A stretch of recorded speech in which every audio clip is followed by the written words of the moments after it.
నమస్కారం. ఈరోజు మనం ఒక ఆమ్, ఆసక్తికరమైన ప్రయాణం చేద్దాం. మన దేశం అంటే భారతదేశం గురించి బేసిక్ ఐడియా ఇచ్చే 9వ తరగతి ఎన్సీఈఆర్టీ భూగోళ శాస్త్ర పుస్తకం ఉంది కదా. అవును. సమకాలీన భారతదేశం 1 చాలా మందికి అదే మొదటి పరిచయం. సరిగ్గా ఆ పుస్తకంలోని మొదటి 6 అధ్యాయాలను కొంచెం లోతుగా పరిశీలిద్దాం. అంటే లక్షలాది విద్యార్థులు దీనితోనే ఇండియాను అర్థం చేసుకోవడం మొదలుపెడతారు. నిజమే. అయితే మనం పాఠంలా కాకుండా ఇందులోంచి ముఖ్యమైన విషయాలు, కొన్ని ఆశ్చర్యం కలిగించే ఫ్యాక్ట్స్, వాటి వెనుక ఉన్న అంతర్దృష్టులు వాటిని చూద్దాం. మంచి ఆలోచన. భారతదేశ పరిమాణం నుంచి జనాభా వరకు అన్నీ కవర్ అవుతాయి కదా. అవును, ఈ భూభాగం మన కథలు అసలు ఎలా మలుస్తుందో చూద్దాం. సరే, మొదటిగా ప్రపంచ పటంలో మన దేశం ఎక్కడుంది, ఎలా ఉంది, అక్కడించి మొదలు పెడదామా? తప్పకుండా. భారతదేశం ఇది పూర్తిగా ఉత్తరార్ధగోళంలో ఉంది. ఆసియా ఖండానికి దక్షిణానన్నమాట. అవును. అక్షాంశాలు చూస్తే సుమారుగా 8 డిగ్రీల ఉత్తరం నుండి 37 డిగ్రీల ఉత్తరం వరకు, రేఖాంశాలు 68 డిగ్రీల తూర్పు నుండి 97 డిగ్రీల తూర్పు వరకు. దాదాపుగా. మొత్తం భూభాగం 3.28 మిలియన్ చదరపు కిలోమీటర్లు. వినడానికి పెద్ద నంబర్లా ఉంది కానీ ప్రపంచం మొత్తం భూభాగంలో ఇది కేవలం 2.4%. అదే అయినా సరే, సైజులో చూసుకుంటే ప్రపంచంలో మనం 7వ అతిపెద్ద దేశం. అంటే తక్కువ స్థలంలో ఎక్కువ కథ ఉందన్నమాట. అవునవును. మన తీరరేఖ దీవులతో కలిపితే 7500 కిలోమీటర్లకు పైనే ఉంటుంది. ఇంకో ముఖ్యమైన విషయం, మధ్యలోంచి కర్కాటక రేఖ 23 డిగ్రీల 30 నిమిషాల నార్త్ వెళ్తుంది. దానివల్ల దేశంలో 2 రకాల వాతావరణాలుంటాయి: ఉష్ణమండల, ఉప ఉష్ణమండల. ఖచ్చితంగా. ఈ ఉనికి అనేది కేవలం భౌగోళికమే కాదు, అంటే వ్యూహాత్మకంగా కూడా చాలా కీలకం. ఎలా? చూడండి, తూర్పు పశ్చిమ ఆసియాలకు మధ్యలో ఉంది. హిందూ మహాసముద్రం పైన ఆసియాకు దక్షిణ కొనగా. అవును. దీనివల్ల ప్రాచీన కాలం నుంచి వాణిజ్య మార్గాలకు ఇదొక సెంటర్ పాయింట్ అయ్యింది. మన దేశం పేరు మీదే కదా సముద్రానికి ఆ పేరొచ్చింది. నిజమే. అంటే దాని ప్రాముఖ్యత అర్థం చేసుకోవచ్చు. పశ్చిమ తీరమేమో ఆఫ్రికా, ఐరోపాలతో కనెక్ట్ అయ్యింది. తూర్పు తీరం ఆగ్నేయ ఆసియాతో. ఓహ్. ఆ తర్వాత 1869లో సూయేజ్ కాలువ తెరిచారు కదా. అవును.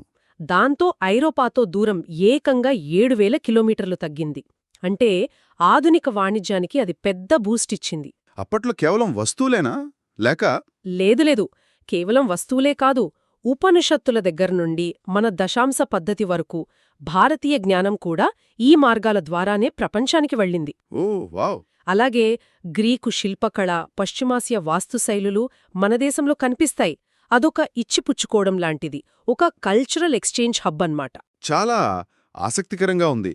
మరి పొరుగు దేశాల సంగతి? వాయువ్యంలో పాకిస్తాన్, ఆఫ్ఘనిస్తాన్, ఉత్తరాన చైనా, టిబెట్, నేపాల్, భూటాన్, తూర్పున మయన్మార్, బంగ్లాదేశ్. దక్షిణాన సముద్రంలో శ్రీలంక, పాల్క్ జలసంధి, మన్నార్ సింధు శాఖ వేరు చేస్తాయి. ఇంకా మాల్దీవులున్నాయి. ఇంకో విషయం చెప్పనా? గుజరాత్ నుంచి అరుణాచల్ ప్రదేశ్ వరకు సూర్యోదయంలో దాదాపు 2 గంటల తేడా ఉంటుంది. అవును, రేఖాంశాల వల్ల. అయినా సరే, దేశమంతా ఒకే టైం ఫాలో అవడానికి ఉత్తరప్రదేశ్లోని మీర్జాపూర్ గుండా వెళ్లే 82 డిగ్రీల 30 నిమిషాల తూర్పు రేఖాంశాన్ని స్టాండర్డ్ టైంగా తీసుకున్నాం. అది లేకపోతే చాలా కన్ఫ్యూజన్ ఉండేది. సరే, ఇప్పుడు భారతదేశ భౌతిక స్వరూపాల దగ్గరికి వద్దామా? ఈ వైవిధ్యం అద్భుతం. అవును, నిజంగా. ఒకవైపు చూడండి, ప్రపంచంలోనే అత్యంత ఎత్తైన ఇంకా యంగ్ ఫోల్డ్ మౌంటైన్స్ హిమాలయాలు. మరోవైపేమో అత్యంత పురాతనమైన, చాలా స్టేబుల్గా ఉండే ద్వీపకల్పపీఠ భూమి. ఈ రెండిటి మధ్య తేడానే భారతదేశం జియోలాజికల్ హిస్టరీనే చెబుతుంది. అంటే హిమాలయాలు ఇప్పటికీ యాక్టివ్గా ఉన్నాయా? అవును, ఒక రకంగా చెప్పాలంటే అవి ఇప్పటికీ ఎదుగుతున్నాయి. అందుకే ఆ ప్రాంతం భూకంపాలకు ఎక్కువ సెన్సిటివ్. ద్వీపకల్ప పీఠభూమి ఏమో గోండ్వానా అనే ఒక ప్రాచీన సూపర్ కాంటినెంట్ నుంచి విడిపోయిన భాగం. చాలా స్థిరంగా ఉంటుంది. హిమాలయాలు అవి కేవలం పర్వతాలు కాదు కదా, మన క్లైమేట్కి, నదులకి అవే ఆధారం. ఖచ్చితంగా. పశ్చిమాన సింధూ నది నుండి తూర్పున బ్రహ్మపుత్ర వరకు దాదాపు 2400 కిలోమీటర్లు ఒక ఆర్క్ లాగా విస్తరించున్నాయి. అవును, ఇందులో మళ్లీ 3 సమాంతర శ్రేణులు ఉంటాయి. అవేంటి? అత్యంత ఉత్తరాన చాలా ఎత్తుగా ఉండేది హిమాద్రి లేదా గ్రేటర్ హిమాలయాలు. ఎవరెస్ట్, కాంచనజంగా లాంటి శిఖరాలు ఇక్కడే ఎప్పుడూ మంచుతో కప్పబడి ఉంటాయి. మన గంగా, యమునా లాంటి పెద్ద నదుల పుట్టుక ఇక్కడే. ఓకే. దాని కింద మధ్యలో ఉండేది హిమాచల్ లేదా లెసర్ హిమాలయాలు. కులు, కాంగ్రా లాంటి అందమైన లోయలు, చాలా హిల్ స్టేషన్స్ ఇక్కడే ఉంటాయి. షిమ్లా, మనాలి అవన్నీనా? అవును, అవే. ఇక బయటవైపు అంటే దక్షిణాన ఉండేవి శివాలిక్ శ్రేణులు. ఇవి కొంచెం తక్కువ ఎత్తుల్లో ఉంటాయి. హిమాలయాల నుంచి తెచ్చిన మట్టి, ఇసుకతో ఇవి ఏర్పడ్డాయి. డూన్స్ అంటారు కదా, డెహ్రాడూన్ లాంటివి. సరిగ్గా. అవి శివాలిక్, హిమాచల్ మధ్య ఉండే పొడవైన లోయలు. ఈ హిమాలయాల నుంచొచ్చిన నదుల వల్లనే కదా ఉత్తర మైదానాలు ఏర్పడ్డాయి. అవును. హిమాలయ నదులు, ముఖ్యంగా సింధు, గంగా, బ్రహ్మపుత్ర, వాటి ఉపనదులు తెచ్చిన ఒండ్రు మట్టితోనే ఈ విశాలమైన ఉత్తర మైదానాలు ఏర్పడ్డాయి. ఇది ప్రపంచంలోనే అత్యంత సారవంతమైన ప్రాంతాలలో ఒకటంటున్నారు. నిజమే. అందుకే దీన్ని భారతదేశపు ధాన్యాగారం, గ్రానరీ అంటారు. సుమారు 7 లక్షల చదరపు కిలోమీటర్ల ఏరియా. జనాభా కూడా ఇక్కడే ఎక్కువ. భూమి ఉపరితలంలో కూడా తేడాలుంటాయా? ఉంటాయి. పర్వత పాదాల దగ్గర అంటే శివాలిక్ కింద గులకరాళ్లతో కూడిన ప్రాంతముంటుంది. దాన్ని బాబర్ అంటారు. ఇక్కడ చిన్న నదులు అదృశ్యమైపోతాయి. మాయమైపోతాయా? అంటే ఆ గులకరాళ్ల కింద ప్రవహిస్తాయి. తరువాత మళ్ళీ దాని దక్షిణాన తేమతో కూడిన చిత్తడి నేలల్లో బయటకొస్తాయి. ఆ ప్రాంతాన్ని తెరై అంటారు. ఇక్కడ దట్టమైన అడవులుండేవి. ఓకే. ఇంక మైదానంలో పాత ఒండ్రుమట్టితో ఏర్పడిన కొంచెం ఎత్తైన ప్రాంతాల్ని భంగర్ అంటారు. నదుల పక్కన కొత్త ఒండ్రుమట్టితో ఎప్పటికప్పుడు ఏర్పడే సారవంతమైన వరద మైదానాన్ని ఖాదర్ అంటారు. మజులి గురించి చెప్పారు గదా? మజిలీ బ్రహ్మపుత్రా నది మధ్యలో ఉంది. ప్రపంచంలోనే అతిపెద్ద నదీ ఆధారిత నివాస ద్వీపం. Riverine island where people live. అది విశేషం. సరే, ఇక దక్షిణానికి వస్తే ద్వీపకల్ప పీఠభూమి. ఇది చాలా పాత రాళ్లతో ఏర్పడిందంటున్నారు. అవును. పురాతన స్ఫటికాకార అగ్నిశిలలు, రూపాంతర శిలలతో ఏర్పడిన ఒక బల్లపరుపు ప్రాంతం. దీన్ని మళ్ళీ రెండుగా విభజించవచ్చు. అవేవి? ఒకటి మధ్య ఉన్నత భూములు, సెంట్రల్ హైలాండ్స్. నర్మదా నదికి ఉత్తరాన ఉండే మాల్వా పీఠభూమి, వింధ్యా పర్వతాలు, ఆరావళి కొండలు. ఇవి చాలా పాతవి. ఖనిజాలకు ఫేమస్ అయిన చోటా నాగ్పూర్ పీఠభూమి. ఇవన్నీ దీని కిందకొస్తాయి. రెండోది దక్కన్ పీఠభూమి. నర్మదా నదికి దక్షిణాన ఒక త్రిభుజం ఆకారంలో ఉంటుంది.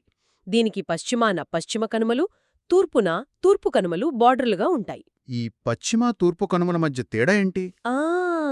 అది ముఖ్యమైన పాయింట్. పశ్చిమ కనుమలు చాలా ఎత్తుగా, దాదాపు నిరంతరాయంగా ఉంటాయి. నైరుతి ఋతుపవనాలని ఇది అడ్డగించి పశ్చిమ తీరంలో భీభత్సమైన వర్షాలు కురవడానికి కారణమవుతాయి. అందుకే వాటిని సహ్యాద్రి అని కూడా పిలుస్తారు. ఓరోగ్రాఫిక్ రెయిన్ఫాల్ అంటారు కదా. సరిగ్గా అదే. తూర్పు కనుమలు ఇన్వేసే కొంచెం తక్కువ ఎత్తులో ఉంటాయి. అవి అంత కంటిన్యూస్గా ఉండవు. మహానది, గోదావరి లాంటి నదులు వాటిని అక్కడక్కడా కట్ చేసుకుంటూ వెళ్తాయి. దక్కన్ ట్రాప్ అని కూడా విన్నాను. అవును. దక్కన్ పీఠభూమి వాయువ్య భాగంలో అగ్నిపర్వత లావాతో ఏర్పడిన ప్రాంతమది. నల్ల రేగడి నేలలుంటాయిక్కడ. పత్తి పంటకు చాలా మంచిది. ఈ మొత్తం పీఠభూమి ప్రాంతం ఖనిజ వనరులకు నిలయం. మరి పీఠభూమికి పశ్చిమాన ఉన్న ఎడారి సంగతి? థార్ ఎడారి. ఆరావళి పర్వతాలకు పశ్చిమాన ఉంటుంది. ఇసుక దిబ్బలతో నిండిన ప్రాంతం. వర్షపాతం చాలా చాలా తక్కువ. 150 మిల్లీమీటర్ల కన్నా తక్కువ. అక్కడ నదులుంటాయా? లూనీ నది ఒక్కటే కొంచెం పెద్ద నది. ఇక్కడ చంద్రాకారంగా ఉండే ఇసుక దిబ్బలు బార్చన్లు అని పిలుస్తారు. అవి చాలా కనిపిస్తాయి. పీఠభూమికి రెండు వైపులా తీర మైదానాలు కూడా ఉన్నాయి కదా? అవును. పశ్చిమ తీరం, వెస్టర్న్ కోస్టల్ ప్లేన్స్, కొంచెం ఇరుకుగా ఉంటుంది. పశ్చిమ కనుమలకి అరేబియా సముద్రానికి మధ్యలో. తూర్పు తీరం మాత్రం విశాలంగా మహానది, గోదావరి, కృష్ణా, కావేరి నదులేర్పరిచిన పెద్ద పెద్ద డెల్టాల్తో ఉంటుంది. చిల్క సరస్సు? చిల్కా సరస్సు భారతదేశంలో అతిపెద్ద ఉప్పునీటి సరస్సు. అది తూర్పు తీరంలోనే, ఒడిస్సాలో ఉంది. చివరిగా దీవులు? అవును, దీవులు. అరేబియా సముద్రంలో కేరళా తీరానికి దగ్గరగా ఉన్నవి లక్షద్వీప్. ఇవి చిన్న చిన్న పగడపు దీవులు, కోరల్ ఐలాండ్స్. జీవవైవిధ్యానికి పెట్టింది పేరు. అండమాన్ నికోబార్? అవి బంగాళాఖాతంలో ఉన్నాయి. ఉత్తరం నుంచి దక్షిణానికి ఒక గొలుసులా ఉంటాయి. లక్షద్వీప్ కంటే పెద్దవి, సంఖ్యలో కూడా ఎక్కువ. ఇవి సముద్రంలో మునిగిపోయిన పర్వతాల శిఖరాలని నమ్ముతారు. ఇవి వ్యూహాత్మకంగా ముఖ్యమైనవా? చాలా ముఖ్యం. రక్షణపరంగా అలాగే జీవవైవిధ్యం పరంగా కూడా. భూమధ్యరేఖకు దగ్గరగా ఉండటం వల్ల ఇక్కడ దట్టమైన అడవులుంటాయి. ఇంకో విషయం, భారతదేశంలో ఉన్న ఒకే ఒక్క యాక్టివ్ వోల్కెనో బ్యారెన్ ఐలాండ్, అది ఇక్కడే అండమాన్లో ఉంది. అబ్బా! చూడండి, ప్రతి భౌగోళిక ప్రాంతం ఎంత ముఖ్యమో. పర్వతాలు నీరు అడవుల్నిస్తున్నాయి, మైదానాలు ఆహారాన్ని పండిస్తున్నాయి, పీఠభూములు ఖనిజాల్నిస్తున్నాయి, తీరాలు దీవులు వాణిజ్యానికి చేపలకి ఉపయోగపడుతున్నాయి. నిజమే, అన్నీ ఒకదానికొకటి ముడిపడి ఉన్నాయి. ఈ విభిన్న భౌగోళిక స్వరూపాలకు జీవం పోసేవి నదులు కదా, డ్రైనేజ్ సిస్టమ్ అంటాం. అవును. భారతదేశ నదులను బ్రాడ్గా 2 గ్రూపులుగా చూడొచ్చు. హిమాలయ నదులు, ద్వీపకల్ప నదులు. తేడా ఏంటి? హిమాలయ నదులు పెరెన్నియల్, అంటే జీవనదులు. సంవత్సరం పొడవునా నీరు ఉంటుంది. ఎందుకంటే వాటికి వర్షం నీరు, హిమాలయాల్లో మంచు కరగడం వల్ల వచ్చిన నీరు రెండూ వస్తాయి. ఓ. ఇవి చాలా దూరం ప్రవహిస్తాయి, లోతైన లోయలని కట్ చేస్తాయి, మైదానాల్లోకొచ్చాక బాగా మెలికలు తిరుగుతాయి, ఆక్స్బో లేక్స్ ఏర్పరుస్తాయి, చివరికి సముద్రంలో కలిసే ముందు పెద్ద డెల్టాలని ఏర్పరుస్తాయి. ద్వీపకల్ప నదులు. ద్వీపకల్ప నదులు ఎక్కువగా సీజనల్, అంటే వర్షాకాలంలో బాగా ప్రవహిస్తాయి, ఎండాకాలంలో ప్రవాహం తగ్గిపోతుంది లేదా ఎండిపోతాయి కూడా. ఇవి హిమాలయ నదులతో పోలిస్తే పొట్టిగా, అంత లోతు లేని ప్రవాహ మార్గాలు కలిగి ఉంటాయి. హిమాలయ నదుల్లో ముఖ్యమైనవి 3 ప్రధాన వ్యవస్థలు: సింధు, గంగా, బ్రహ్మపుత్ర. సింధు నది. సింధు నది టిబెట్లోని మానసరోవర సరస్సు దగ్గర పుడుతుంది. లడాక్ గుండా ప్రవహించి, తర్వాత ఎక్కువగా పాకిస్తాన్లో ప్రవహించి అరేబియా సముద్రంలో కలుస్తుంది. దీనికి ఝీలం, చేనాబ్, రావి, బియాజ్, సత్లెజ్ అనే 5 ముఖ్య ఉపనదులున్నాయి. సింధు జలాల ఒప్పందం గురించి విన్నాను. అవును, 1960లో భారత్ పాకిస్తాన్ మధ్య జరిగింది. దాని ప్రకారం సింధు నది వ్యవస్థలోని మొత్తం నీటిలో మనం సుమారు 20% మాత్రమే వాడుకోవచ్చు. గంగా, ఇది చాలా ముఖ్యమైనది కదా? అత్యంత ముఖ్యమైనది. గంగోత్రి హిమానీ నదం దగ్గర భాగీరథి అనే పేరుతో మొదలవుతుంది. దేవప్రయాగ్ అనే చోట అలఖనంద అనే మరో నదితో కలిసి గంగాగా మారుతుంది. అక్కడ్నించి మైదానాల్లోకొస్తుందా? హరిద్వార్ దగ్గర మైదానాల్లోకి ప్రవేశిస్తుంది. దీనికి యమున, ఇది కూడా పెద్ద నదే, ఘాఘ్రా, గండక్, కోసి లాంటి హిమాలయ ఉపనదులు, అలాగే చంబల్, బెత్వా, సోన్ లాంటి ద్వీపకల్ప పీఠభూమి నుంచి వచ్చే ఉపనదులు కలుస్తాయి. సుందర్బన్ డెల్టా. అవును, పశ్చిమ బెంగాల్లోని ఫరక్కా దగ్గర గంగ చీలిపోతుంది. ఒక పాయ హూగ్లీదా కలకత్తా గుండా బంగాళాఖాతంలోకి వెళ్తుంది. ప్రధాన పాయ బంగ్లాదేశ్లోకి వెళ్ళి అక్కడ బ్రహ్మపుత్రతో, అక్కడ దాన్ని జమునా అంటారు, కలిసి మేఘనా అనే పేరుతో బంగాళాఖాతంలో కలుస్తుంది. ఈ క్రమంలోనే ప్రపంచంలోనే అతిపెద్ద డెల్టా అయిన సుందర్బన్ డెల్టాను ఏర్పడుస్తుంది. నమామి గంగే ప్రాజెక్ట్ దీనికోసమేనా? అవును, గంగానదిని శుద్ధి చేయడానికి, పరిరక్షించడానికి చేపట్టిన కార్యక్రమం అది. బ్రహ్మపుత్ర సంగతేంటి? ఇది కూడా టిబెట్లోనే పుడుతుందా? అవును, ఇది కూడా మానసరోవరం దగ్గరే సింధు, సట్లెజ్ నదులు పుట్టే ప్రాంతానికి చాలా దగ్గరగా పుడుతుంది. టిబెట్లో ఇది హిమాలయాలకు సమాంతరంగా తూర్పువైపు ప్రవహిస్తుంది. అక్కడ దీన్ని చాంగ్పో అంటారు. మరి ఇండియాలోకెలా వస్తుంది? నంచా బర్వా అనే పర్వతం దగ్గర ఒక పెద్ద యూటర్న్ తీసుకుని అరుణాచల్ ప్రదేశ్లో దిహాంగ్ అనే పేరుతో మన దేశంలోకి ప్రవేశిస్తుంది. అస్సాంలో దిబాంగ్, లోహిత్ లాంటి ఉపనదులతో కలిసాక దీన్ని బ్రహ్మపుత్ర అంటారు. బంగ్లాదేశ్లో జమునాగా మారుతుంది. దీనికి టిబెట్లో ఉన్నదానికి తేడా ఉందా? ఉంది. టిబెట్లో ఇది ప్రవహించే ప్రాంతం చల్లగా పొడిగా ఉంటుంది కాబట్టి అక్కడ నీటి పరిమాణం ఒండ్రుమొట్టి తక్కువ. కాని భారతదేశంలోకి, ముఖ్యంగా అస్సాంలోకి వచ్చాక అక్కడ విపరీతమైన వర్షపాతం వల్ల నీటి పరిమాణం, ఒండ్రు మోతాదు బాగా పెరిగిపోతాయి. అందుకే అస్సాంలో వరదలెక్కువొస్తాయా? ఒక కారణం అదే.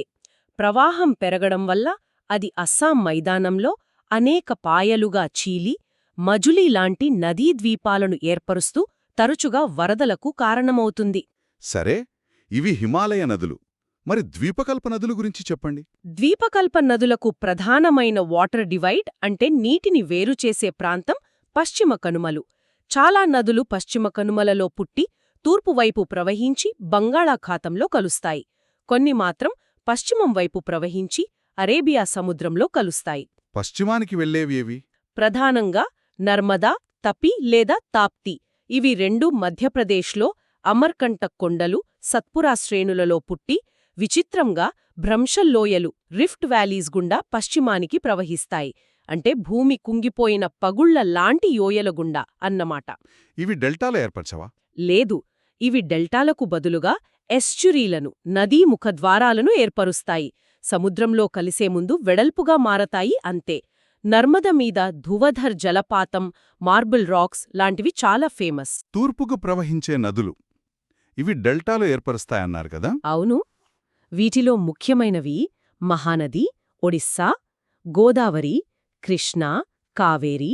గోదావరి మహారాష్ట్రలోని నాసిక్ దగ్గర పశ్చిమ కనుమలలో పుడుతుంది. ఇది ద్వీపకల్ప నదులన్నింటిలోకెల్లా అతిపెద్దది, దాదాపు 1500 కిలోమీటర్లు పొడవు. అందుకే దీని దక్షిణ గంగా అని కూడా పిలుస్తారు. కృష్ణ, కావేరి. కృష్ణ కూడా మహారాష్ట్రలోని మహాబలేశ్వర్ దగ్గర పుడుతుంది. దీనికి తుంగభద్ర, భీమా, మూసీలాంటి ఉపనదులున్నాయి. కావేరి కర్ణాటకలోని బ్రహ్మగిరి కొండలలో పుట్టి తమిళనాడు గుండా ప్రవహిస్తుంది. ఇది దక్షిణ భారతానికి చాలా కీలకమైన నది. దీనిపై శివసముద్రం జలపాతముంది. సరస్సులు కూడా ముఖ్యమే కదా? ఖచ్చితంగా. సరస్సులు టూరిజంకి, నదీ ప్రవాహాన్ని కంట్రోల్ చేయడానికి, నీటి నిల్వకి, కొన్నిసార్లు జలవిద్యుత్కి ఉపయోగపడతాయి. ఊలర్ సరస్సు కాశ్మీర్లో, భారతదేశంలో అతిపెద్ద మంచినీటి సరస్సు.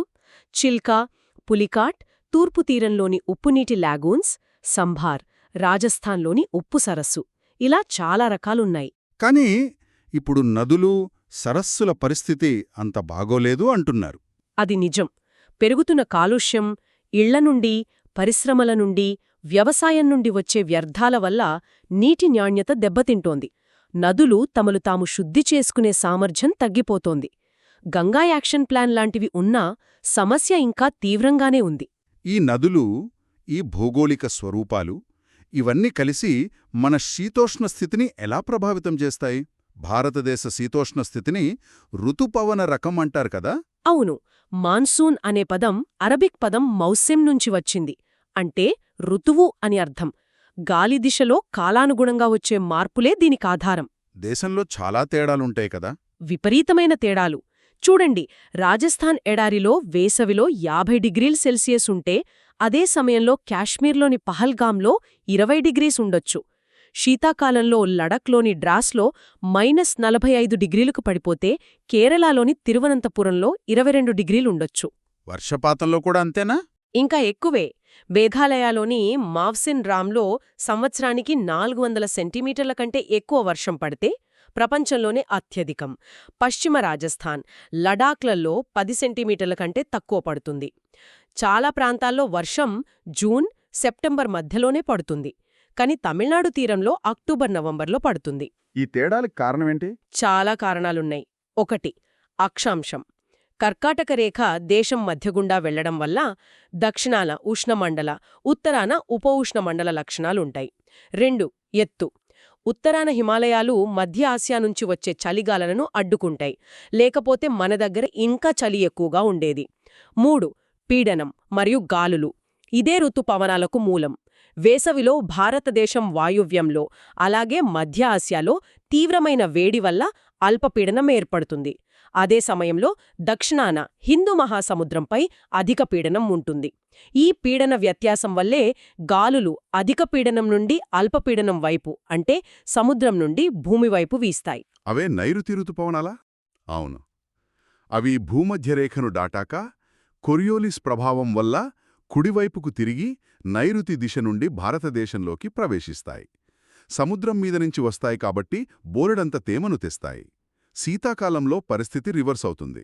భూమిపై అధిక పీడనం, సముద్రంపై అల్పపీడనం ఏర్పడి గాలులు భూమి నుండి సముద్రం వైపు ఈశాన్య దిశ నుండి వీస్తాయి.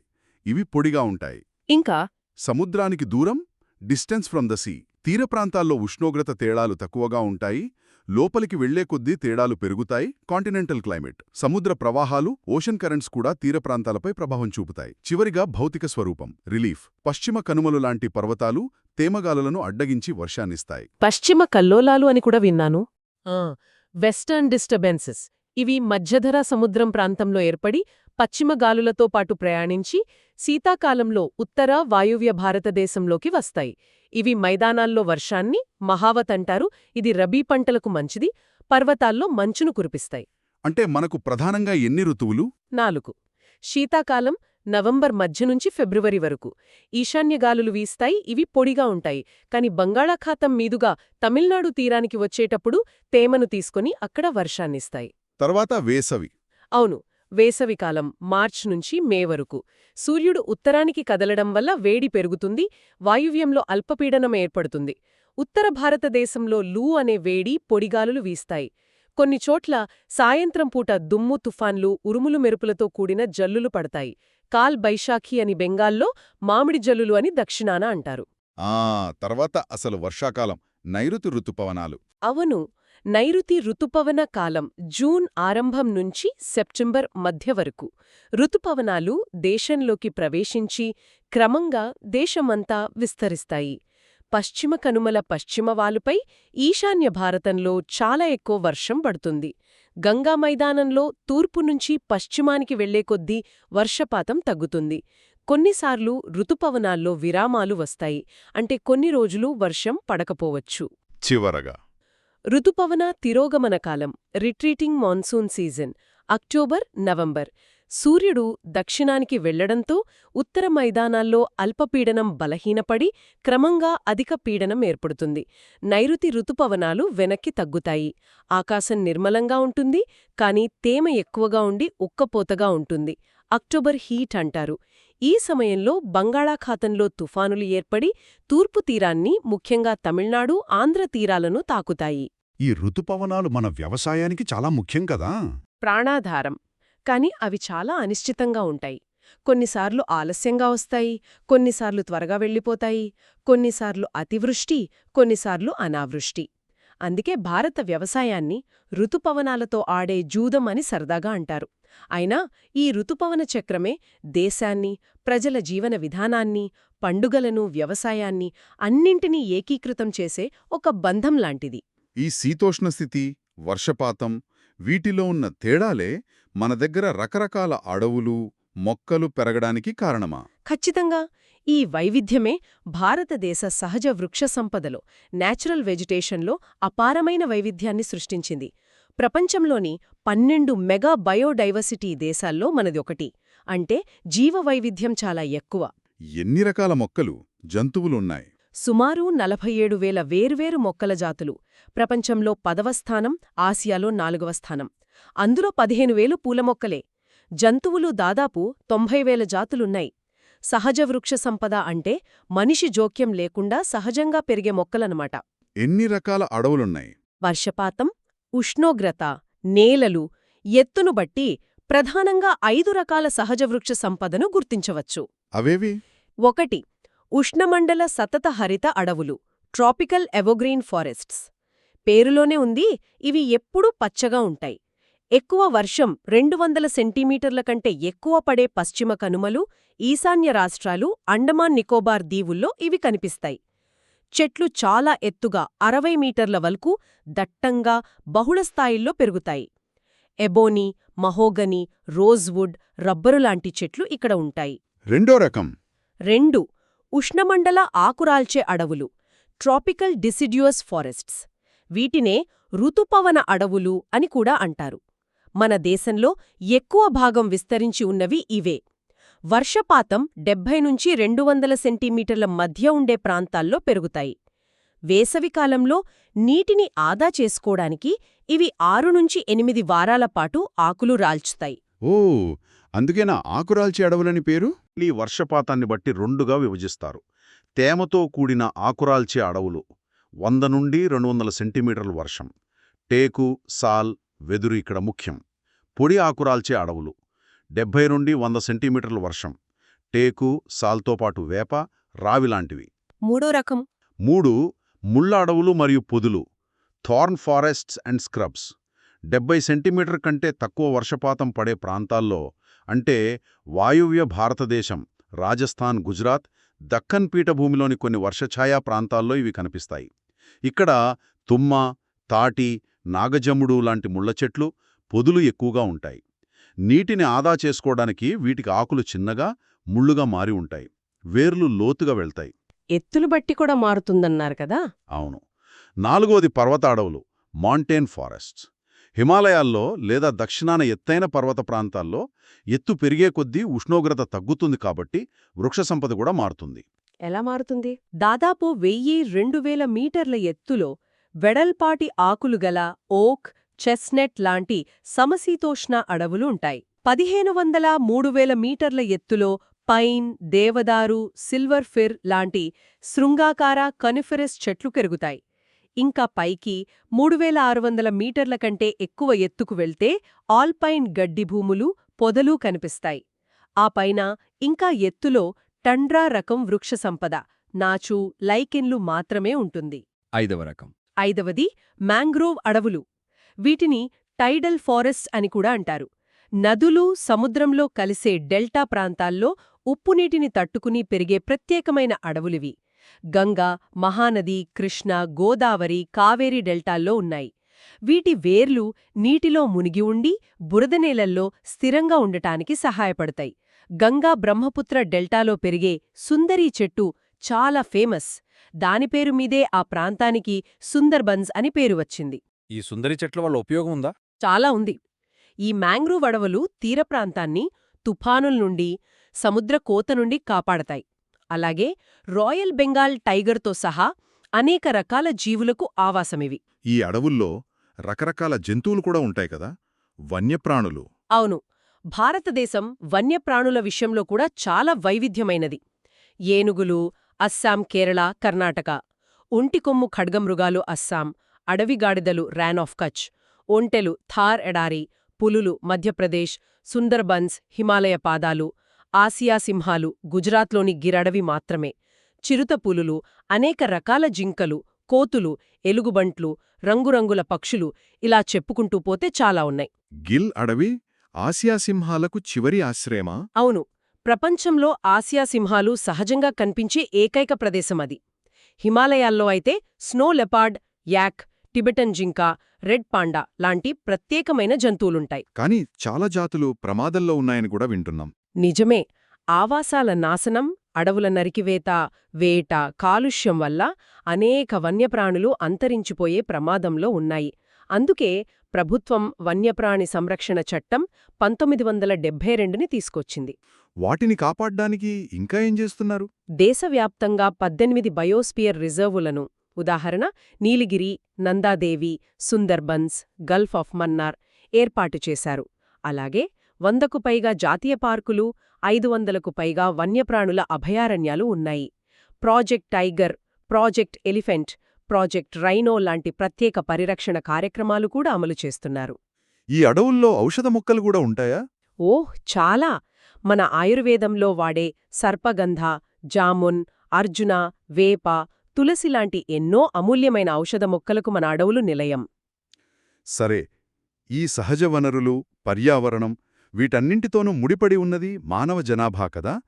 6వ అధ్యాయం దాని గురించేనా? అవును, జనాభా పాపులేషన్ అనేది సోషల్ సైన్సెస్లో చాలా కీలకమైన అంశం. వనరులను ఎలా వాడుకుంటున్నాం, మన సమాజం, సంస్కృతి ఎలా ఉన్నాయి అనేదానికి జనాభా ఒక కొలమానం లాంటిది. జనాభా గణన అంటే సెన్సస్ ఎందుకు ముఖ్యం? సెన్సస్ మన దేశ జనాభాకు సంబంధించిన అధికారిక లెక్క. ప్రతి 10 ఏళ్లకొకసారి నిర్వహిస్తారు. మొదటి పూర్తిస్థాయి సెన్సస్ 1881లో జరిగింది. దీని ద్వారా జనాభా ఎంత, ఎలా పంపిణీ అయ్యింది, వారి వయస్సు, లింగం, అక్షరాస్యత, వృత్తులు ఇలా ఎన్నో వివరాలు తెలుస్తాయి. ప్రభుత్వాలు తమ పాలసీలను రూపొందించుకోవటానికి ఈ డేటా చాలా అవసరం. 2011 సెన్సస్ ప్రకారం మన జనాభా ఎంత? 2011 మార్చి నాటికి భారతదేశ జనాభా 1210.6 మిలియన్లు, అంటే 120 కోట్లకు పైగా. ప్రపంచ జనాభాలో ఇది ఎంత శాతం? అప్పటికి అది ప్రపంచ జనాభాలో 17.5%. కాని మన దగ్గర ఉన్న భూమి కేవలం ప్రపంచ భూభాగంలో కేవలం 2.4%. అబ్బా, అంటే తక్కువ భూమిపై ఎక్కువ మంది జనం ఉన్నారన్నమాట. ఇది చాలా ఒత్తిడి కదా? ఖచ్చితంగా వనరులపై తీవ్రమైన ఒత్తిడి ఉంటుంది. జనాభా పంపిణీ కూడా సమానంగా లేదు కదా? అస్సలు లేదు. చాలా అసమానంగా ఉంది. ఉదాహరణకు ఉత్తరప్రదేశ్లో అత్యధికంగా దాదాపు 19.9 మిలియన్లు 19.9 కోట్లు జనాభా ఉంటే సిక్కింలో కేవలం 0.6 మిలియన్లు 6 లక్షల మాత్రమే ఉన్నారు. దేశంలోని సగం జనాభా కేవలం 5 రాష్ట్రాల్లోనే యూపీ, మహారాష్ట్ర, బీహార్, పశ్చిమ బెంగాల్, అప్పటి ఉమ్మడి ఆంధ్రప్రదేశ్. జనసాంద్రత? Population density? జనసాంద్రత అంటే ఒక చదరపు కిలోమీటర్కు సగటున ఎంతమంది నివసిస్తున్నారని. భారతదేశ సగటు జనాభా సాంద్రత 2011లో 382 వ్యక్తులు చ.కి.మీ. ఇది ప్రపంచంలోనే అత్యధిక జనసాంద్రత గల దేశాలలో ఒకటి. రాష్ట్రాల మధ్య తేడాలు చాలా తేడాలున్నాయి. బీహార్లో 1102 మంది చ.కి.మీ. ఉంటే అరుణాచల్ ప్రదేశ్లో కేవలం 17 మంది చ.కి.మే. మాత్రమే. ఈ తేడాలకు కారణం ప్రధానంగా భౌగోళిక పరిస్థితులే. సారవంతమైన నేలలు, సమతల భూభాగం, తగినంత వర్షపాతమున్న ఉత్తర మైదానాలు. కేరళ లాంటి ప్రాంతాల్లో జనసాంద్రత ఎక్కువ. కొండ ప్రాంతాలు, ఎడారులు, వర్షపాతం తక్కువగా ఉండే ప్రాంతాల్లో జనసాంద్రత తక్కువగా ఉంటుంది. జనాభా పెరుగుదల, పాపులేషన్ గ్రోత్ ఎలా ఉంది? సంఖ్యలో ఎంత పెరిగింది? వృద్ధి రేటు, గ్రోత్ రేటు అంటే సంవత్సరానికి ఎంత శాతం పెరుగుతోంది? ట్రెండ్ ఎలా ఉంది? 1951 నుంచి 1981 వరకు వృద్ధి రేటు పెరుగుతూ వచ్చింది. దాంతో జనాభా చాలా వేగంగా పెరిగింది. 1981 తర్వాత వృద్ధి రేటు క్రమంగా తగ్గుతూ వస్తోంది. ఇది మంచి విషయమే. వృద్ధి రేటు తగ్గుతున్నా జనాభా ఇంకా పెరుగుతోందా? అవును. ఎందుకంటే ఇప్పటికే ఉన్న జనాభా బేస్ పాపులేషన్ చాలా ఎక్కువ కాబట్టి తగ్గిన వృద్ధి రేటుతో కూడా ప్రతి సంవత్సరం జతయ్యే వాళ్ల సంఖ్య, సంపూర్ణ పెరుగుదల ఇంకా చాలా ఎక్కువగానే ఉంది. ఓహో, అర్థమైంది. జనాభా మార్పుకు కారణాలేంటి? 3 ప్రధాన ప్రక్రియలున్నాయి. జనన రేటు, బర్త్ రేట్, మరణ రేటు, డెత్ రేట్, వలసలు, మైగ్రేషన్. జనన రేటు, మరణ రేటు అంటే?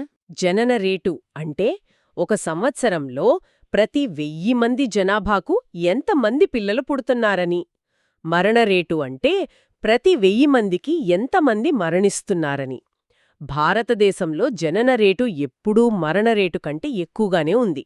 అయితే వైద్య సదుపాయాలు మెరుగుపడటం వల్ల మరణ రేటు, ముఖ్యంగా శిశు మరణాల రేటు బాగా తగ్గింది. ఇది జనాభా పెరుగుదలకు ఒక ప్రధాన కారణం. వలసలు? వలసలు అంటే ప్రజలు ఒక ప్రాంతం నుంచి మరో ప్రాంతానికి లేదా ఒక దేశం నుంచి మరో దేశానికి తరలివెళ్లడం. అంతర్గత వలసలు ఇంటర్నల్ మైగ్రేషన్. దేశం లోపలే మొత్తం జనాభాను మార్చవు, కానీ జనాభా పంపిణీని మారుస్తాయి. ఉదాహరణకు గ్రామాల నుంచి పట్టణాలకు వలసలు. ఎందుకు వెళ్తారు? గ్రామీణ ప్రాంతాల్లో పేదరికం, నిరుద్యోగం లాంటివి వాళ్లని బయటికి నెట్టేస్తాయి, పుష్ కారకాలు. పట్టణాల్లో ఉపాధి అవకాశాలు, మెరుగైన జీవన సౌకర్యాలు వాళ్లని ఆకర్షిస్తాయి, పుల్ కారకాలు. దీనివల్ల మన దేశంలో పట్టణ జనాభా శాతం బాగా పెరిగింది. 1951లో 17.29% ఉంటే 2011 నాటికి 31.80% పెరిగింది. జనాభాలో యువత గురించి ప్రత్యేకంగా చెప్పారు కదా, కౌమారదశ, అడోలసెన్స్. అవును, 10 నుంచి 19 ఏళ్ల వయసు వాళ్లు. వీళ్లు మొత్తం జనాభాలో దాదాపు 5వ వంతు ఉంటారు. వీళ్లు దేశ భవిష్యత్తుకు చాలా ముఖ్యమైన వనరు. అయితే వాళ్లకు మంచి పోషకాహారం, విద్య చాలా అవసరం. ముఖ్యంగా బాలికలలో రక్తహీనత, అనీమియా ఒక పెద్ద సమస్య. ప్రభుత్వం దీనికోసం ఏమైనా చేస్తుందా? జాతీయ జనాభా విధానం, నేషనల్ పాపులేషన్ పాలసీ, ఎన్పీపీ 2000 గురించి చెప్పారు. అవును, ఎన్పీపీ 2000 కొన్ని ముఖ్యమైన లక్ష్యాలను నిర్దేశించింది. 14 ఏళ్ల వరకు పిల్లలందరికీ ఉచిత నిర్బంధ విద్య అందించడం, శిశు మరణాల రేటును ప్రతి 1000 జననాలకు 30 కంటే తక్కువకు తగ్గించడం, పిల్లలందరికీ వ్యాధుల నుంచి రక్షణకు టీకాలు వేయించడం, బాలికల వివాహ వయసును పెంచడాన్ని ప్రోత్సహించడం, కుటుంబ నియంత్రణ కార్యక్రమాలను ప్రజల భాగస్వామ్యంతో నడపడం ఇలాంటివి. కుటుంబ నియంత్రణ కార్యక్రమాలు ఎప్పటినుంచి ఉన్నాయి? భారతదేశం ప్రపంచంలోనే మొట్టమొదటగా 1952లోనే అధికారికంగా కుటుంబ నియంత్రణ కార్యక్రమాన్ని ప్రారంభించింది. అద్భుతం.